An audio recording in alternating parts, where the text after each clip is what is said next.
Let's begin with a number. 20%. That is the percentage of Earth's ocean floor that has been mapped with high-resolution sonar. The rest, 80%, we have seen only in coarse, satellite-derived outlines that show general depth contours, but cannot identify features smaller than a few kilometers. We have more detailed maps of the Moon's surface.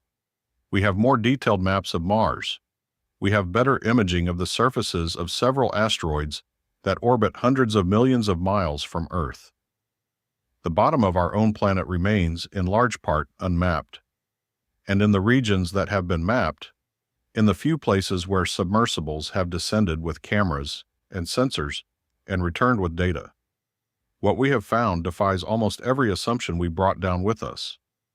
The pressure that changes everything first, you understand what the deep ocean actually is. The deepest point on Earth is called Challenger Deep, located in the Mariana Trench in the western Pacific Ocean. Its depth is approximately 11 kilometers, nearly 7 miles below the surface.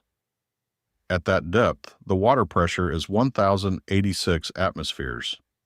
That is roughly 11,000 pounds pressing against every single square inch of any object that descends there. A standard aluminum soft drink would be instantly and violently crushed to the thickness of a playing card. The pressure isn't just high, it is of an order that fundamentally changes the behavior of matter. At those depths, water itself becomes subtly denser. Sound moves differently. Light, completely absent, has not existed in these zones since they were formed by geological processes millions of years ago. Life should not be possible down there. It is. Life that rewrites biology. In 1977, a team of oceanographers aboard the research vessel Nor was exploring the Galapagos Rift, a volcanic feature on the Pacific Ocean floor, approximately 2,400 meters deep. They were doing routine geological surveys. What they found instead was a discovery that, without hyperbole, changed biology. Hydrothermal vents. Underwater geysers of superheated water, up to 400 degrees Celsius, emerging from cracks in the ocean floor. The water is so hot it would normally flash to steam, but the pressure at that depth prevents it.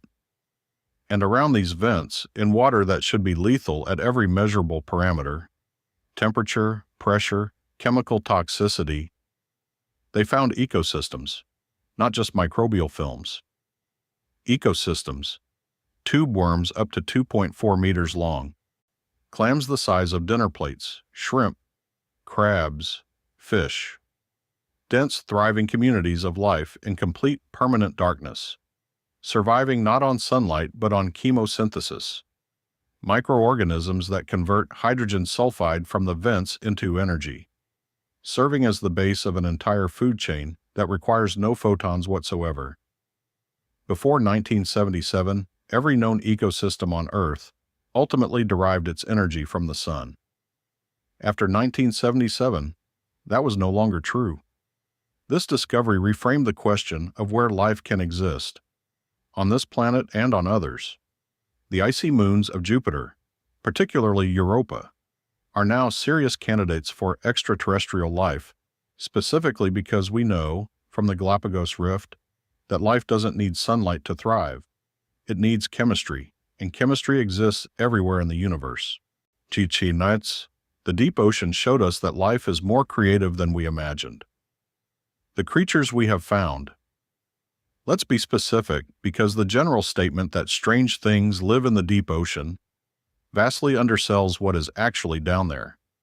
The barrel-eye fish, Macropina microstoma, has a transparent head, not metaphorically, literally transparent. A dome of fluid through which its tubular eyes are visible, capable of rotating independently to look forward, sideways, or directly upward through the clear skull. It was filmed alive for the first time only in 2004, despite being known to science since 1939, because every specimen previously studied had been crushed by pressure changes during ascent, and the fluid dome had collapsed. For 65 years, scientists thought this animal had a different head. The giant squid, Architeuthis dux, was considered a sea monster myth for most of recorded history. Viking legends called it the Kraken. It appeared in Jules Verne. For centuries, its existence was known only from beaks found in sperm whale stomachs. The first photograph of a living giant squid in its natural habitat was taken in 2004. The first video was captured in 2012. A creature that can grow to 13 meters in length, as long as a school bus, was documented alive for the first time 11 years ago. The Mariana snailfish, Pseudoliparis swirei, holds the record for deepest fish ever found, filmed at approximately 8,200 meters depth in 2017. At that pressure, most fish cannot survive because their cellular membranes, made of lipids that require a certain fluidity to function, would become rigid and non-functional. The snailfish has a cellular composition that seems to compensate for this, though the complete mechanism is still not fully understood. It is also, despite living in one of the most extreme environments on Earth, not particularly alarming looking. It resembles a pale, translucent tadpole. At 8,200 meters deep, apparently, the evolutionary pressure was not for intimidation. Then there is the Vampiroteuthis infernalis. Its name translates accurately to vampire squid from hell.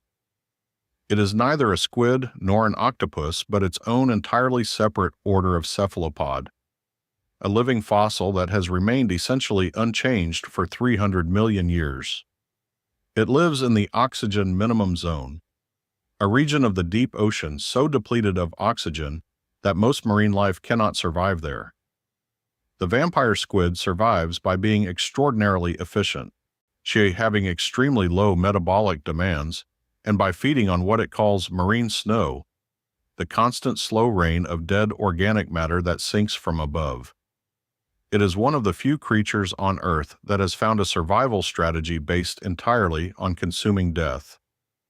The sounds that have no explanation.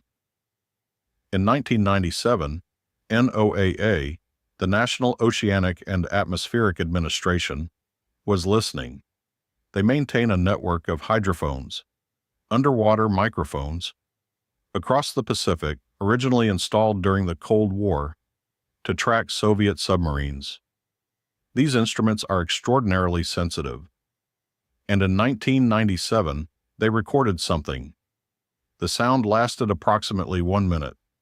It was loud enough to be detected by multiple hydrophone stations separated by thousands of miles, which means it was louder than anything previously recorded in the ocean. Its frequency rose over the course of the recording. Hence its name, the bloop.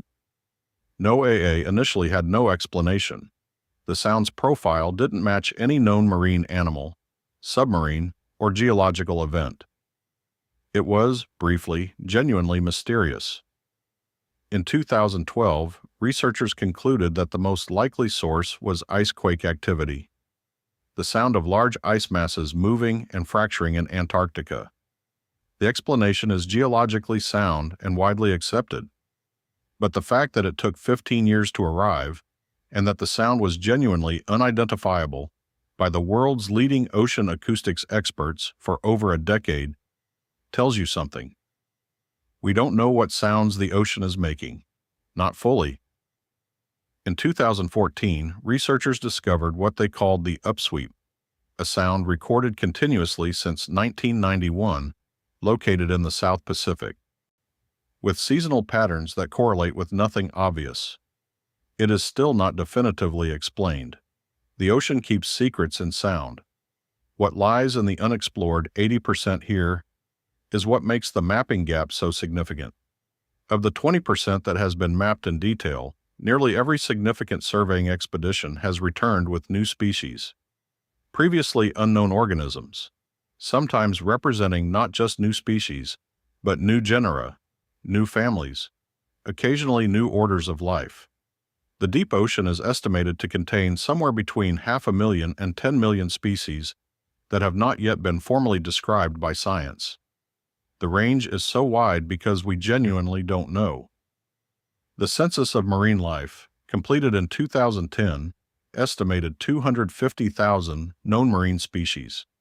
Estimates of the actual total range from 1 million to over 10 million, which means we may have identified as little as 2.5% of everything living in the ocean. And that's the part we've looked at. In the unexplored 80%, the vast plains of abyssal sediment, the unmapped mountain ranges larger than the Himalayas, the unknown thousands of hydrothermal vent systems, we have not looked at all. Why this matters beyond curiosity. The deep ocean isn't just a curiosity, it is critical infrastructure. The deep ocean absorbs approximately 30% of all the carbon dioxide that human activity produces. The mechanisms by which it does this are not fully understood. The rate at which warming surface temperatures may alter deep ocean circulation, the conveyor belt system that distributes heat and nutrients globally, is one of the largest uncertainties in climate modeling.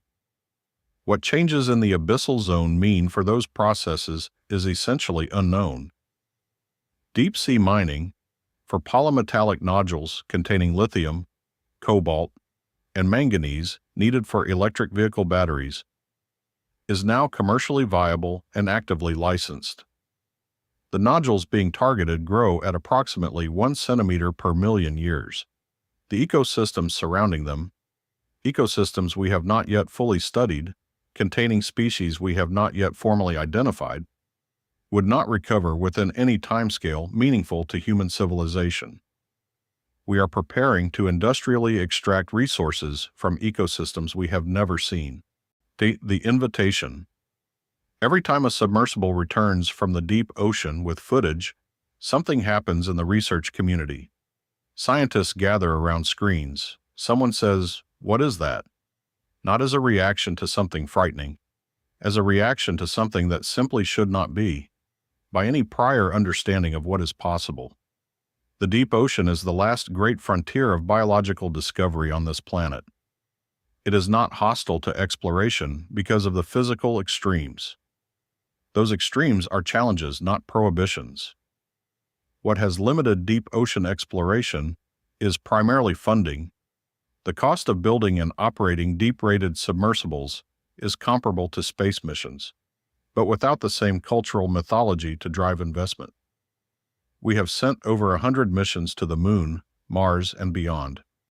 We have sent fewer than 20 manned missions below 6,000 meters depth in the ocean we live on. The universe, in its strangeness, may not require us to look past the horizon. It may just require us to look down.